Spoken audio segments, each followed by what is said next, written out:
এই নারায়ণগঞ্জের এসপির অফিসে আমাকে নিয়ে এমন অকথ্য ভাষায় গালিগালাজ করা হয়েছে, বেশি দিন আগের কথা।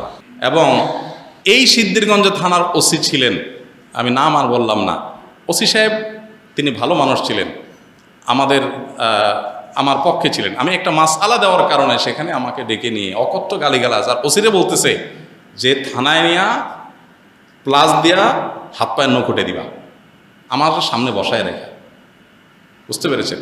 খুব গর্ব করে তিনি অমুক ছাত্র রাজনীতি করতেন, গর্ব করে বলতেছেন আমি ছাত্রলীগের রাজনীতি করতাম। এই নারায়ণগঞ্জের এসপি, এই বর্তমান এসপির কথা আমি বলছি না, এর আগে যিনি ছিলেন। তো এটা আমাকে বসায় নিয়ে থ্রেট দেওয়া। আমি ওনাকে বললাম আমার মাসআলা বলার ক্ষেত্রে কথা বলার অধিকার থাকবে আলেমদের। আপনি পুলিশ হিসেবে আপনি তো বলতে পারেন না মাসআলা আমি কোনটা বলবো কোনটা বলবো না, কোনটা সঠিক কোনটা বেঠিক, এটা তো আপনার বলার বিষয় না, তো আলেমরা বলতে পারে। তো উনি খেপে গেলেন এবং সবার সামনে যাচ্ছে তা আচরণ করলেন।